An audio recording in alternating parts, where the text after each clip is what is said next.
Well, we're finally here. After weeks of anticipation, a brand new journey begins.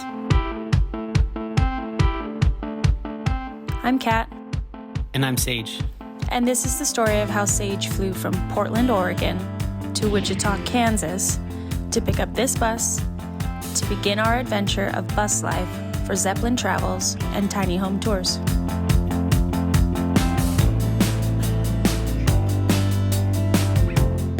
At my gate in Portland, just waiting to board. Should be only a couple more minutes.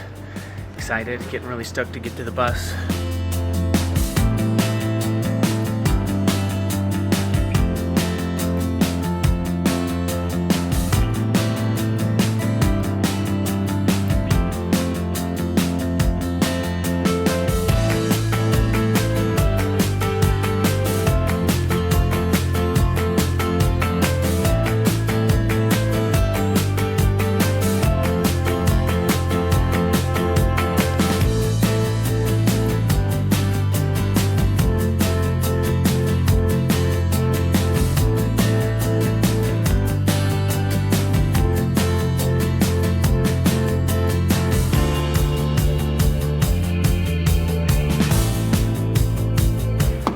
What's up, man?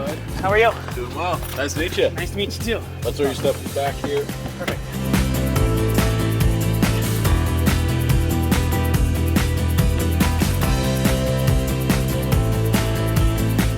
So Chris, you guys know Chris, picked me up from the airport, brought me to the bus here, and promptly locked his keys in his car.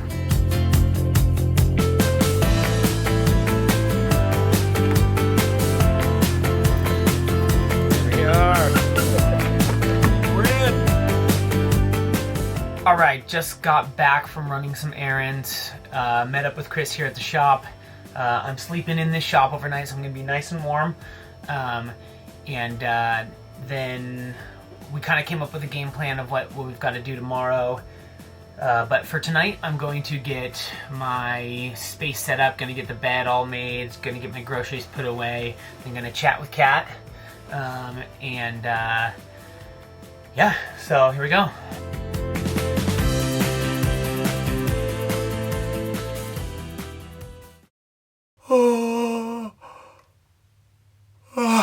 I'm still tired.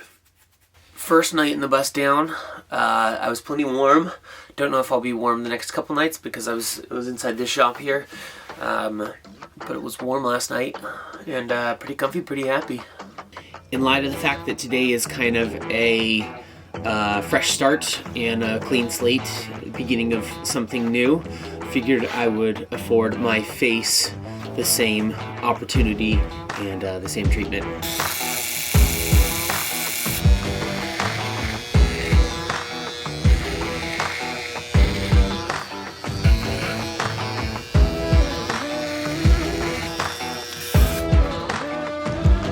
Of course, what's the sense in shaving if you don't first make yourself into a Civil War general?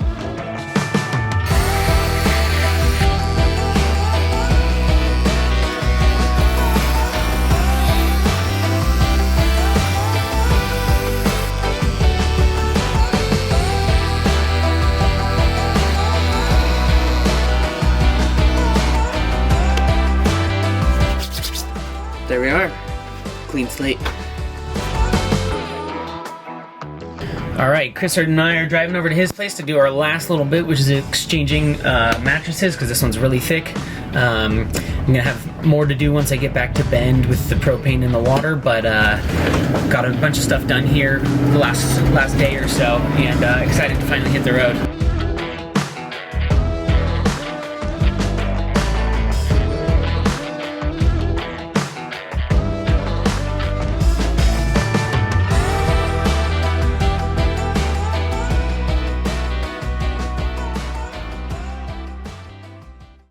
All right, not my first night in the bus, but first night in the bus outside of Kansas, where I picked it up from Chris, and drove it like 8 hours yesterday, and yeah, then last night couldn't get the diesel heater working, kind of my first first big issue. So it was a pretty cold night. I ran the bus with the heater going full blast before I went to bed, and then woke up about 3 a.m. and ran it again for another 20 minutes or so. And then in addition to that, unfortunately, the batteries ran out, which should not be happening because they're supposed to be connected to the alternator, and so they should have been charging the entire 8-hour drive last night. It's 200 amp hours of lithium battery, so I had 200 amp hours of full usage. They can be drained all the way down, and they apparently were, because I have no power this morning. So, I mean, I'll be getting some solar here pretty soon. Sun is just coming up, as you saw. Yeah, definitely need to get this sorted out, both the heater and the electric, very soon. It's freezing. Say your name and how you know me. I'm Fallon.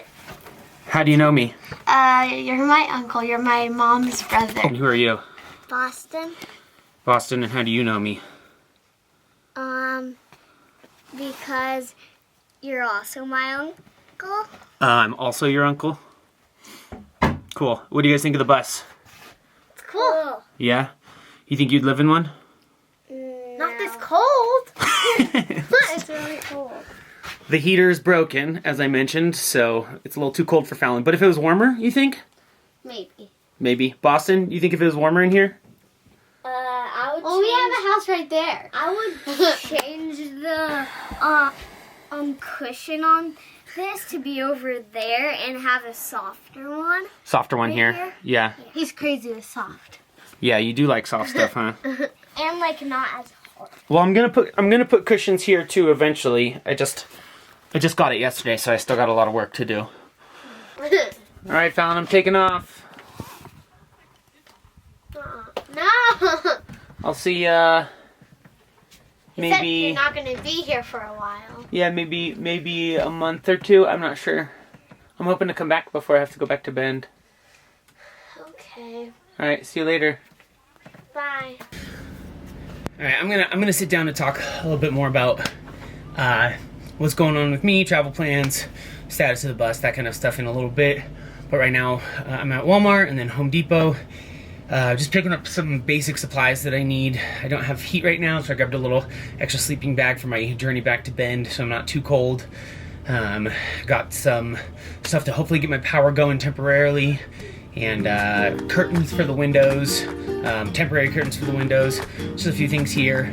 Then I gotta pick up a few things over at Home Depot. But yeah, I'd like to sit and chat about what's going on with the bus and kind of how I'm taking it all, because there's a lot.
All right, about 9 hours of driving already down today, and this is about as far as I'm gonna go.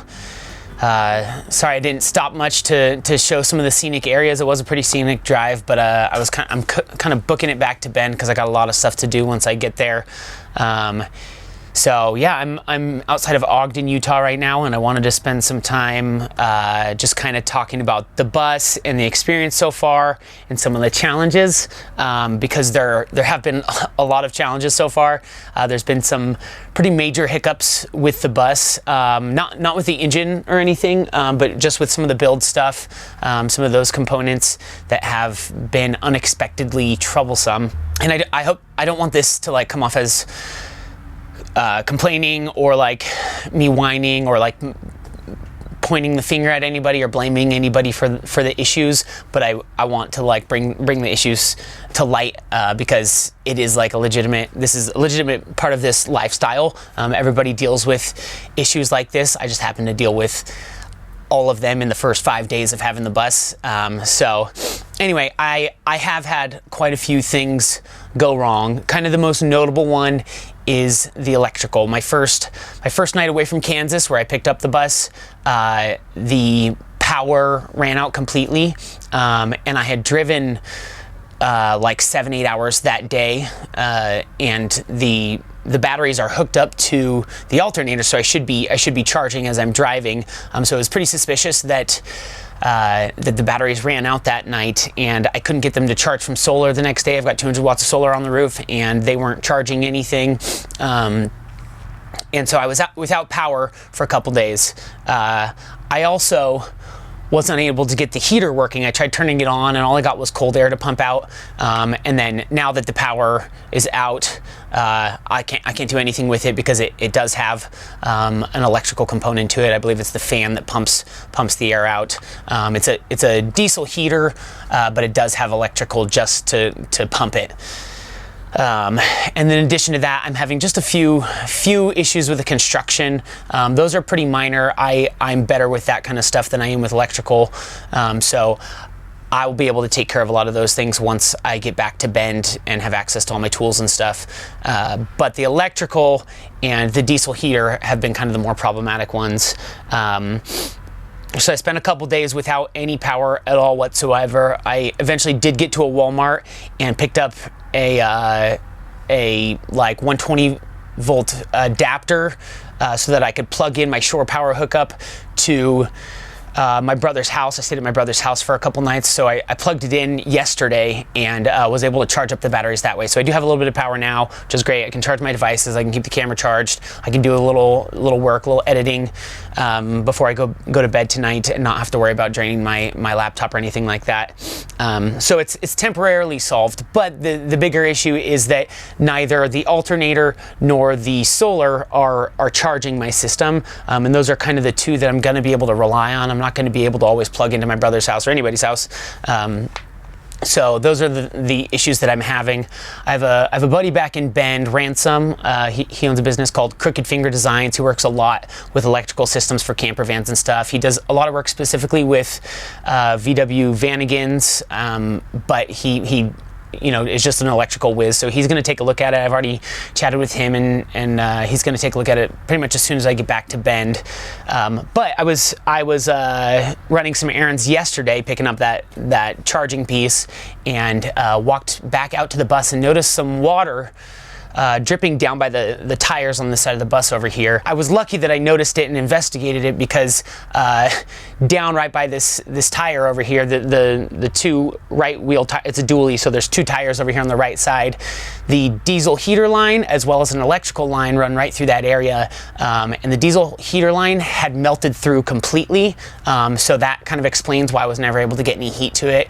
I don't know when exactly it melted through, but it does explain why I don't have a heater issue. So my buddy Ransom also installs a lot of these Chinese diesel heaters, and he's going to be able to hopefully replace that line and get this thing pumping some heat so that when I get back to Cat in Bend, we aren't freezing cold in the bus all the time.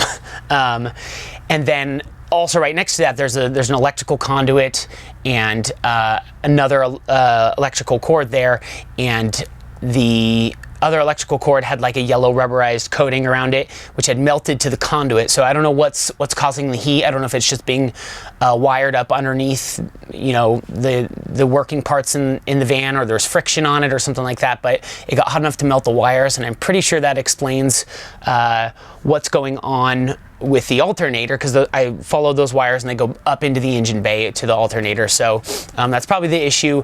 Like I said, I'm not great with electrical, so I'm not 100% on that, and I don't have the know-how to fix it on my own, especially because I did not install this electrical system. If I had installed it myself, I'd have a little bit more working knowledge of exactly what's going on, and exactly what to test and what to look at.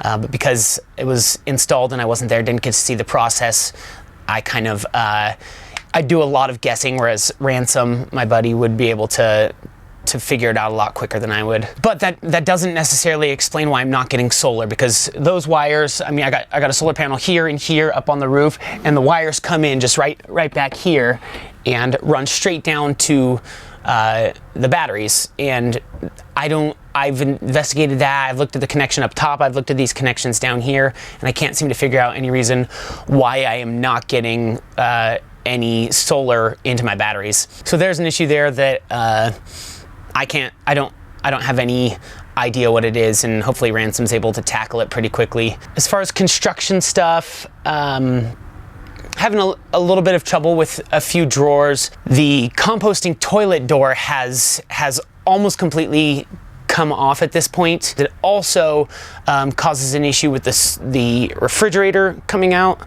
here. When the refrigerator pulls out, it bumps the door.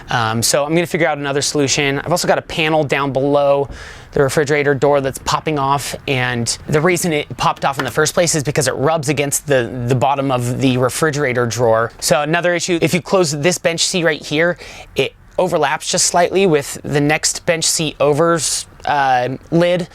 And so I want to just shave that down enough to where they have clearance. I'm also thinking of adding additional storage right here, just kind of building a shelf, which will serve two purposes. It'll provide a lot more space for Kat and I to put our clothes. I think we probably just have enough space, but I think we'll want to bring a little more onto this bus than just our clothes. I think we've got enough space for like kitchen goods and clothes, but like if we want to bring books and like have some decorations and that kind of stuff, it'd be a little cramped. So I want to build extra storage here. So we can have a good full pantry that way. It'll also serve as a backrest to this bench here, because it's a really deep bench. It's probably about twice as deep as it needs to be. So I think putting a shelf there will give you something to lean against, as well as provide more storage. And tomorrow I'm driving all the way back to Bend, probably gonna immediately pick up some lumber and some supplies and get to work, and then Thursday morning I'm gonna bring it into my buddy Ransom's shop and get the bus looked at. So I think that is about gonna do it for this episode of Zeppelin Travels. The next one will probably contain a lot more of the actual projects that we're working on, and hopefully be a little more exciting than just driving footage. So anyway, appreciate you guys watching. Come check out the next video. Thanks.